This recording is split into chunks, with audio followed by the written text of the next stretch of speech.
Republican Senator Tom Coburn has released Back in Black, a $9 trillion 10-year deficit reduction plan that he says will reduce the size of government by 20%.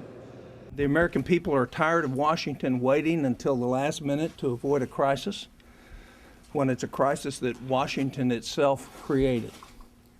The crisis, though, is not the debt limit,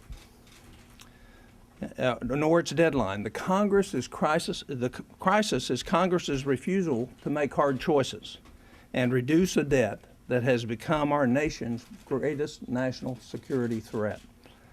Doing nothing is a tax increase, a benefit cut for seniors and the poor, and a betrayal of the core values of both parties. $9 trillion is very reasonable. That sounds idiotic to Washington.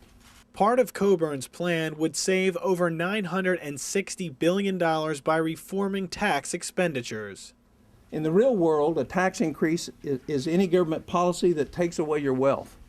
Well, that's exactly what's getting ready to happen in our country through financial repression.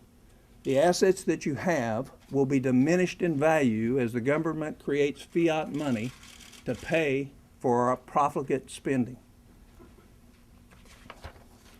Tax expenditures are not tax cuts. Tax expenditures are socialism and corporate welfareism.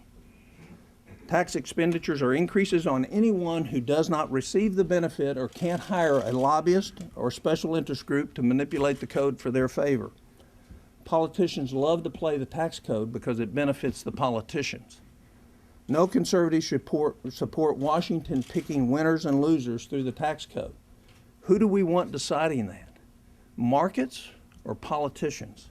In addition to reducing defense spending by over $1 trillion, Coburn also finds over $970 billion in savings through general government reforms, which include reducing the number of limousines owned by federal agencies and cutting their advertising, printing, and conference budgets.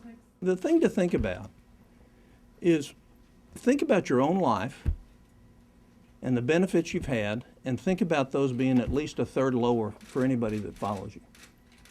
That's what we're talking about happening in our country. So it's about, will we all give a little? Will we change? Will we fix it so we have an opportunity to get a lot more? Nicholas Palissy, CNSnews.com, The Capitol.